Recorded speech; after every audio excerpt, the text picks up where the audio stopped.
प्रेम करे जितनी है वेड़ी। प्रेम अर्थ समझाए कि अब राधा कृष्णाની પ્રેમ પ્રેમ એ રાધાનું પ્રતીક છે। તો જો કૃષ્ણ સુધી પહોંચવું હોય તો રાધાના માર્ગથી જ જવું પડશે। તો ચાલો રાધા કૃષ્ણની પ્રેમ ભક્તિ માણીએ।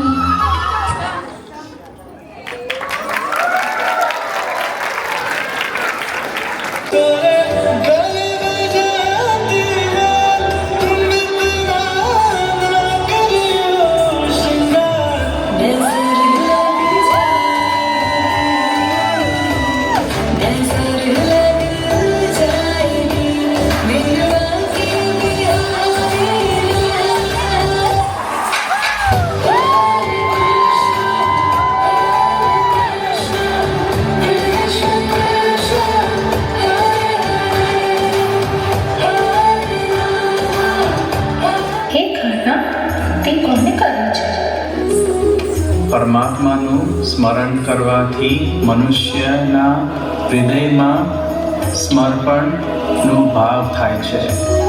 એ ભાવને ભક્તિ કહે છે। આ ભક્તિથી મનુષ્યને સત્ય અને અસત્યનું જ્ઞાન પ્રાપ્ત થાય છે અને એ જ્ઞાનથી એના પરમાત્માનું દર્શન થાય છે અને જેને પરમાત્માનું દર્શન થઈ જાય છે એ જ વાસ્તવમાં કર્મયોગી બની જાય છે। જન્મોના ફેરામાંથી છૂટીને મોક્ષની પ્રાપ્તિ કરે છે અને ધર્મનું છેલ્લું ચરણ પણ એ જ છે। તો મારી સાથે બોલો, રાધે રાધે। यदा यदा हि धर्मस्य ग्लानिर्भवति भारत अभ्युत्थानम् अधर्मस्य तदात्मानं सृजाम्य।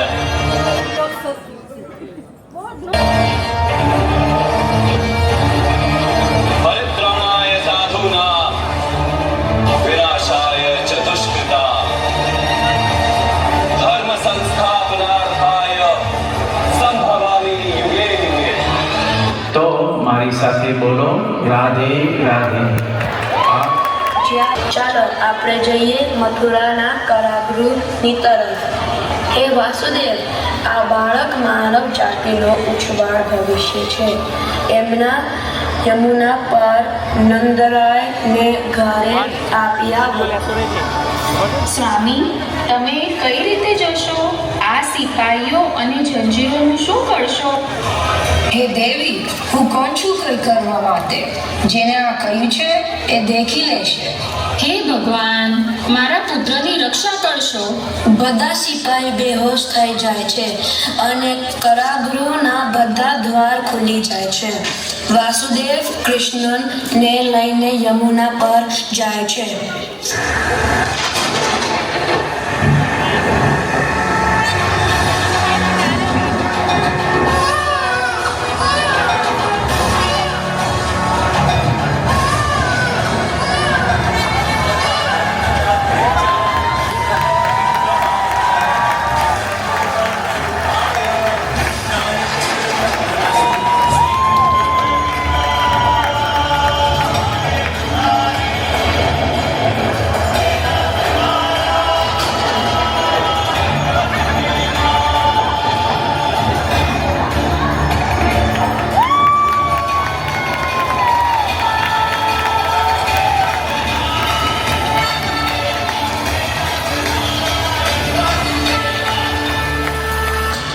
વાસુદેવ નંદરાયના ઘરે કૃષ્ણને છોડીને એમની નવજાત પુત્રીને એમની સાથે લઈને આવે છે અને અહીંયા આખા ગોકુલ ગામમાં બધાને ખબર થઈ જાય છે કે આપણા મુખિયાના ઘરે પુત્રનો જન્મ થયો છે।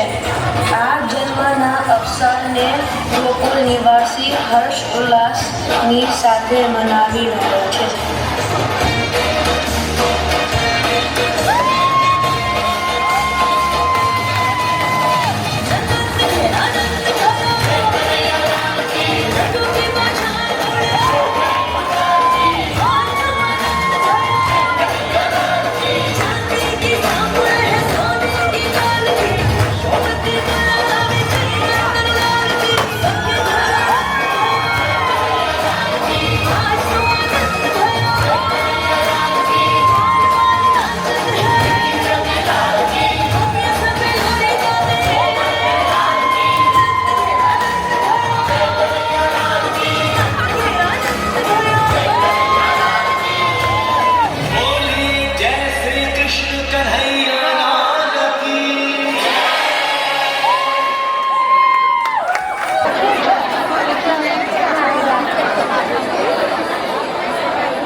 વૃંદાવનમાં લોકો પરંપરાથી ઇન્દ્રદેવની યજ્ઞ પૂજા કરતા હતા. પિતાશ્રી, પર્વતની પૂજા કરવી જોઈએ. આ પર્વતથી જ આપણે પાલન પોષણ કરે છે. આ પર્વતથી જ આપણે ઘાસ, ચરા, ફળ અને શાક મળે છે. આપણી ગાયો પણ આ જ પર્વત ઉપર કોમળ ઘાસ ચરે છે.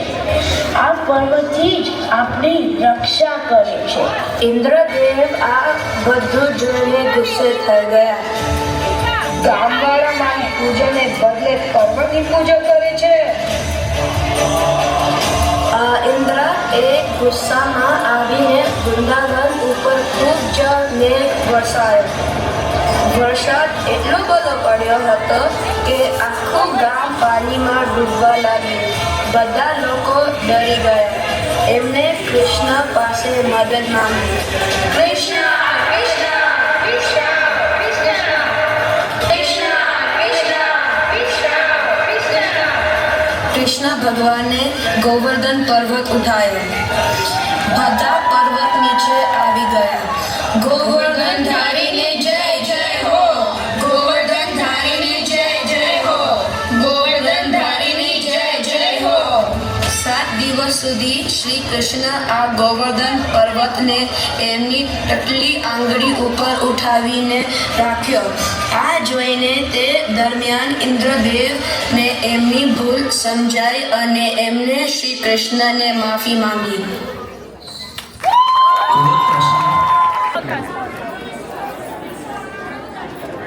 ક્રોધ પ્રશ્ન હું સાંભળીને પાગલ થઈ જઈશ. શાંત થઈ જાઓ. વિશ્વાસ રાખો મારા ઉપર. હું ધર્મની સ્થાપના કરવા આવ્યો છું. કંઈક તો વિચાર્યું હશે ને? તમારે રેવતી સાથે વિવાહ કરવો છે કે નહીં? હું બધું બગાડી શકું છું.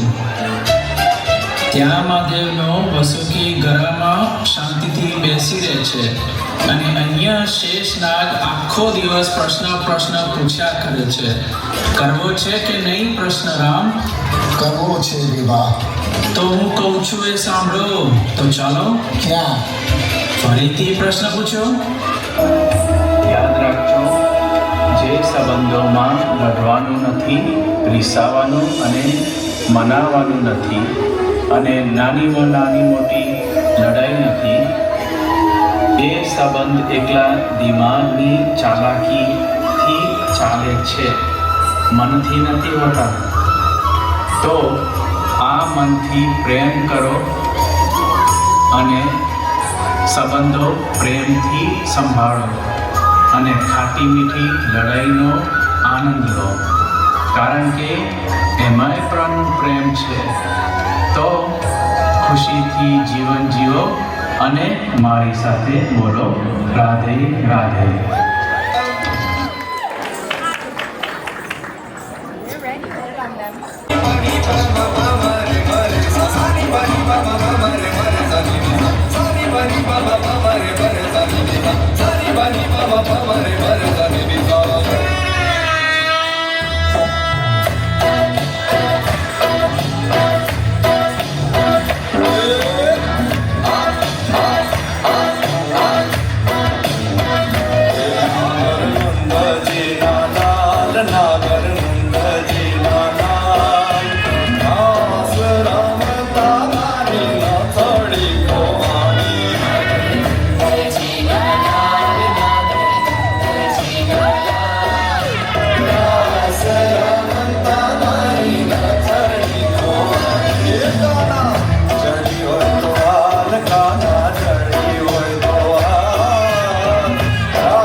મારી સાથે બોલો રાધે રાધે.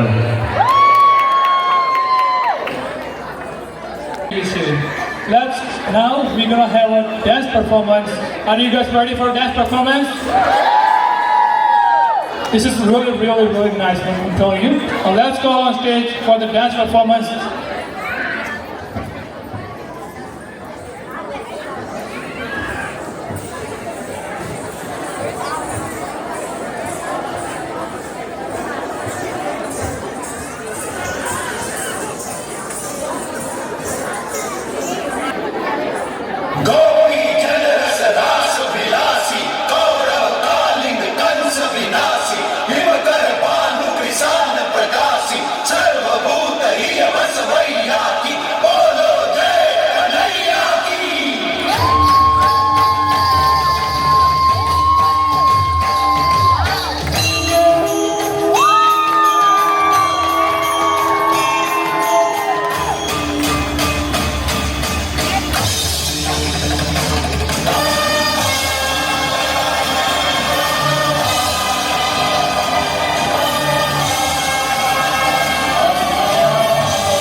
ફક્ત વ્યવહારનું છે, પણ કર્મનું ફળ તો ઈશ્વરના હાથમાં છે. એટલા માટે ના કર્મથી ભાગવાનું ઉચિત છે કે કર્મના ફળની આશા રાખવાનું ઉચિત છે. ભગવાનની પાસે આશીર્વાદ પ્રાપ્ત કરવા માટે નમવું પડે છે. વાવાઝોડામાં ઝાડ કેવી રીતે ટકે છે? થોડા નમીને. સન્માન કેવી રીતે મળે છે? થોડા નમીને. કોઈની સામે નમવું અર્થ પોતાનું આત્મા સન્માન હોવાનું નથી. એનું અર્થ થાય છે વિનમ્રતા. આપણે મનુષ્ય છે અને આ આકાશમાં ઉડવા માટે પક્ષીની જેમ પાંખો નથી જોઈતી. બસ જેટલું નમીશું એટલું જ ઉપર ઉઠીશું. તો મારી સાથે બોલો, Radhe Radhe. It's going to be fun. So we're going to have a big kids. Right now it's on the Shraddha. And they sing Jai, Aryan and Veer. So please call them on stage. I think we are getting ready a little bit. So, everybody, macha avi?